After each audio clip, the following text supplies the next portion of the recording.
حبل ممدود من السماء الى الارض، فرمایا آسمان سے زمین کی طرف اللہ کی لٹکتی ہوئی رسی ہے۔ جب یہ تصور ہو کہ یہ وہ لٹکتی ہوئی رسی ہے جس کا دوسرا سرا میرے رب کے دست قدرت میں، تو پھر کیا نور اترتا ہے، وہ کیفیت انسان کے اوپر جو طاری ہو جاتی ہے، تو پھر تیقن کی بجلیاں برستی ہیں، اتنا اجالا ہوتا ہے کہ اندھیرے کا تصور بھی محال ہو جاتا ہے۔ پھر قرآن کے حرفوں سے، لفظوں سے، نقطوں سے اور آراب سے نور پھوٹتا ہے، اور قرآن بس کھول کے بیٹھ جائیں تو من میں اجالے ہونا شروع ہو جاتے۔ جب یہ تیقن انسان کے ساتھ جڑ جائے، چے جائے کہ قرآن کھول کے پڑھا جائے، سمجھا جائے، مفاہیم و مطالب کو جو ہے وہ سمجھنے کی کوشش کی جائے، یا کسی عالم یا کسی صاحب نظر کی صحبت میں بیٹھ کے قرآن سیکھا جائے، پھر تو جو روشنیاں برستی ہیں، من میں اجالے ہوتے ہیں۔ یہ تیقن کہ یہ وہ حبل اللہ المتین، یہ اللہ کی وہ لٹکتی ہوئی رسی ہے جس کا ایک سرا رب کے ہاتھ میں ہے اور دوسرا ہمارے ہاتھ میں ہے، تو پھر قرآن کے حرفوں سے بھی نور پھوٹتا دکھائی دیتا ہے۔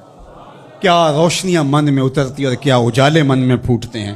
تو فرمایا وَمَنِ ابْتَغَى الْهُدَى فِي غَيْرِهِ أَضَلَّهُ اللَّهُ وَهُوَ حَبْلُ اللَّهِ الْمَتِينُ، وہ اللہ کی لٹکتی ہوئی رسی ہے۔ وَهُوَ الذِّكْرُ الْحَكِيمُ، اللہ اکبر، یہ حکمت والا ذکر ہے۔ اس سے ضیائیں بھی پھوٹتی ہیں، روشنیاں بھی پھوٹتی ہیں، اور حکمت کے اجالے بھی نکلتے ہیں اس کتاب کے۔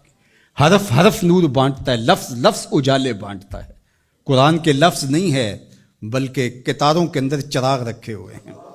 اللہ اکبر، اس کی روشنی کے اندر زندگی کی راہیں اجالی جاتی ہیں، اور پھر زندگی کا اسلوب نصیب ہوتا ہے۔ وَهُوَ الصِّرَاطُ الْمُسْتَقِيمُ، اور یہ بالکل سیدھی راہ ہے۔ سیدھی راہ قرآن بتاتا ہے۔ قرآن کی رہنمائی حاصل کرنے والے کبھی بھی گمراہ نہیں ہوتے، ان کی راہیں کبھی گم نہیں ہوا کرتی۔ پھر ارشاد فرمایا هُوَ الَّذِي لَا تَزِيغُ بِهِ الْأَهْوَاءُ، اللہ اکبر، یہ ایسی کتاب ہے جو خواہشات کو بے قابو نہیں ہونے دیتی۔ یہ کتنی بڑی بات میرے حضور نے فرمائی۔ انسان اپنی خواہشات کے پیچھے ہی لگ کر کے گمراہ ہوتا ہے۔ بلکہ میں آپ کو ایک اور بات بتاؤں، اور وہ یہ کہ ہر دور کے اسلوب بدلتے ہیں۔ اب خط تو نہیں آتا، اب میسج آتا ہے۔ دور بدل گیا ہے نا۔ اب اونٹوں کے اوپر تلواروں سے لڑائی تو نہیں، اب تو بٹن دبانا ہے اور میزائل فائر کرنا ہے۔ تو مختلف ادوار کے اسلوب بدل گئے ہیں۔ تو جس طرح چیزیں بدلی ہیں، خط کی جگہ میسج آ گیا، اور جو ہے تیر و تفنگ کی جگہ یہ میزائل سسٹم آ گیا، اسی طرح اب بت لوہے کے، پتھر کے اور لکڑی کے، یہ پیتل کانسی کے بت نہیں رہے، اب خواہشات کے بت رہے، اب اناؤں کے بت بن گئے، آرزوؤں کے بت۔ اللہ نے فرمایا کہ وہ شخص جس نے اپنی خواہشات کو اپنا معبود بنا لیا۔ اب یہ امت لکڑی، کانسی اور مٹی کے بت تو نہیں پوجے گی، یہ خواہشات کے بت ہیں، انا کے بت ہیں، جو امت کو پارا پارا کر دیں گے، جو امت کو تقسیم کر دیں گے۔ میں بڑا ہوں، ہم چما دیگرے نیست، یہ بت ہیں، یہ پرستش ہے۔ لیکن اگر قرآن سے جڑے رہو گے تو تمہارا رب قرآن کی برکت سے تمہیں اس بت کے آگے بھی نہیں جھکنے دے گا۔ قرآن سب سے بہتر تزکیے کا اسلوب اور انداز ہے۔